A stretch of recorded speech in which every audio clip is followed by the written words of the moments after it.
So you're just talking about using the anvil exclusively and not even bothering with the enchanting table. Yeah, so I mean, just hypothetically. So the too expensive error that is prohibitive to players, stopping them from getting that last enchant on their sword or boots or whatever, effectively comes from trying to put an item through an anvil too many times. And so what I want to demonstrate is kind of a worst case scenario where all you have is an anvil to an enchanted item. You're not using the table at all. But you can still get all of your enchants onto a sword or boots, which can have up to 7 beneficial enchants, right? So those are the most complicated to do, but you don't have to worry about using the enchanting table or anything.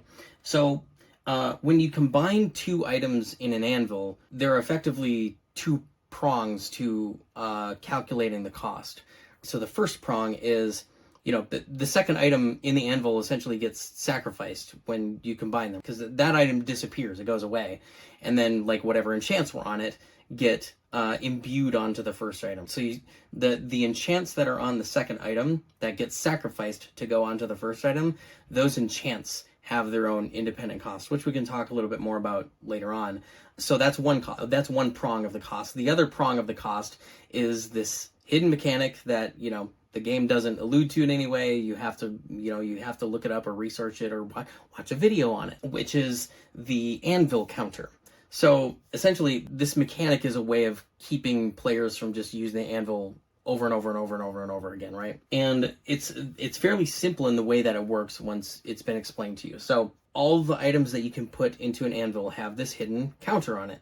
The anvil counter, or the prior work counter, whatever you want to call it. The anvil looks at the counter that's on both of these items. It's going to look at which one is the higher of the 2 numbers, and it's going to say, we're going to add 1 to that, and then that will be the counter on the resulting item. So let's say you've got an item with a counter of 2 and an item with a counter of 4, and you're going to combine them in the anvil. And something that's important to understand is it doesn't matter what order you do this in. The anvil looks at both of the items and it says which one is higher. So the item with a counter of 4 naturally is the higher number of the 2 of them.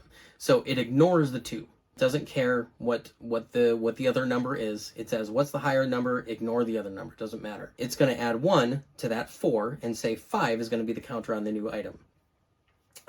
If you have 2 brand new items, they're both going to have effectively a counter of 0 on them. 0 is the higher of the 2 numbers, so it'll combine them and say 0 is the highest. We'll add 1 to 0. We get 1. So that'll be the counter on the new item. So mechanic's pretty simple, but why does it matter? Well, the important thing is that the counters on each of these items adds an additional level cost to the operation in the anvil, and that's what we call the prior work penalty, or the anvil penalty.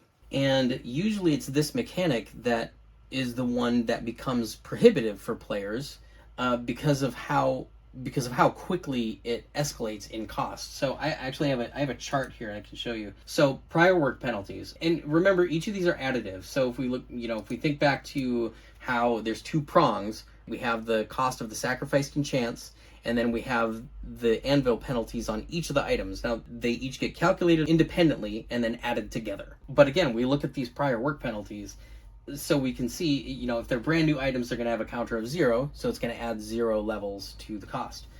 Each item that's got a counter of 1 will add a cost of 1. If the counter is 2, it'll add 3. If the counter is 3, it'll add 7, etc., etc., etc. And it gets more expensive rather quickly. Yeah. You can see it's exponential. So it racks up really, really quickly. And that's why if you go in and you're just adding 1 enchant at a time, because the lower of the 2 counters gets ignored. Again, the anvil only cares about the higher of the 2 numbers, and if they're the same number, it just uses that number. So if they're both 3, the new item's going to have 4. If one of them is 3 and one of them is 0, the new item is still going to have 4. So you may as well get as much as you can out of both of the items, and you do that by always combining items that have similar anvil counters. That's kind of going to be the takeaway of this whole guide here. At the most, they should only be 1 away from each other, ideally. So if we think back to our example of we combine an item with a counter of 4 and then item with a counter of 2, or vice versa. We have for 4, it's a penalty of 15 levels. And for 2, it's a penalty of 3 levels. So remember, we just add those together, we get 18. So the anvil penalty for this whole operation is going to be 18 additional levels. What would be the ideal way of creating the perfect axe, for example? If we wanted to make a fully enchanted axe, there's a couple of different ways we could do it. We could just take the axe and add one enchant at a time at the anvil. Just sharpness, then silk touch, then efficiency, then unbreaking, then mending. 5 operations done. So at the end of it, you would have an axe that has a counter, an anvil counter of 5 on it. It would be fully enchanted. You would be done. And it's okay that the counter's at 5. Like, you don't plan to really enchant it again anymore. There's no more enchants you can add to it. You have mending, so it's not like you need to use the anvil to repair. So that's one way you could do it. Another way of doing it would be, like I suggested before, combining items that have similar anvil counters. So if you take an axe with a counter of 0, you can add any of the books, doesn't matter. Everything's got a counter of 0 on it at this point. So you take your axe and you add, say, sharpness. And then now we have an axe with a counter of 1 and then a bunch of books with counters of 0. Well, let's pair up the other books. Let's do silk touch and unbreaking. Let's do efficiency and mending. Put all those things together. Now we have 3 items, each with counters of 1 on them. So let's take, like, the axe and then like the silk touch and unbreaking book. They both have counters of 1. Let's combine those. So now we have an axe with a counter of 2 and a book with efficiency and mending on it with a counter of 1. Okay, well, that's basically all we have left. They're not the same level, but they're close. So let's go ahead and combine those. So now we have an axe that only has a counter of 3 on it.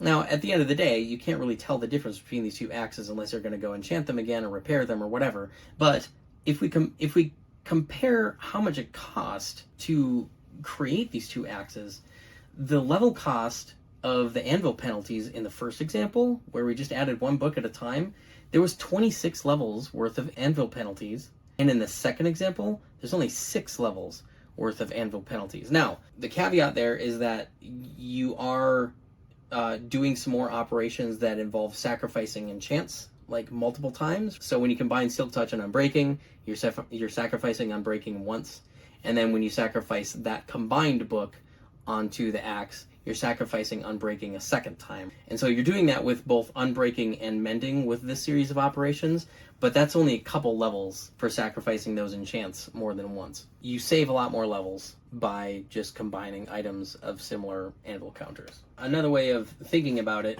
is organizing all of your items in hierarchies. So if you have an item that has, say, 5 enchants on it, like the axe did, we can look at it in kind of a diagram like this. Anything that's got up to 5 enchants on it, it can fit into this diagram. You just like organize it a little bit differently. So essentially I've got diagrams for all the different kinds of items that you could enchant. This diagram is just an example of a way you can make the ultimate sword that has all the enchants on it and only has an anvil counter of 3 on it by the end of the whole thing. The last kind of consideration of this, and I won't go too into this because this has already been this has been a lot for right now, but is just when you're kind of putting together your template for how you want to build your item, how you want to add all the enchants, which items which enchants you put where in each of these templates can have a difference in the ultimate cost too, because different enchants cost a different number of levels to sacrifice off of the second item in the anvil. If you take something like, if you're making a sword and you take something like, or let's say boots are the worst, because say you have something like soul speed, right? Soul speed 3 costs 12 levels to sacrifice in the second slot. If you are following one of these diagrams and you are like, say you're following this 7 enchant diagram, you're going to put you got to decide where to put soul speed. Some of these, if you follow these diagrams, some of these enchants are going to get sacrificed different numbers of times. I've got indicators here as to how many times they'll get sacrificed throughout the course of the enchanting operations. So if you have something like soul speed and you stick it way over here on the end, you're going to sacrifice soul speed 3 times through the course of this, which means you're going to pay 12 levels 3 times. It's to your advantage to kind of plan out where you're going to sacrifice all of the enchants to get them onto your item. You want to take the more expensive enchants and you want to place them in the slots where you're going to sacrifice them only once. And then take the cheaper enchants like mending, unbreaking, protection it's only 1 level per rank of the enchant, so it costs 4, so that can fit somewhere in the middle or whatever. But you have to kind of map it out to make sure that you're making most efficient use of these plans.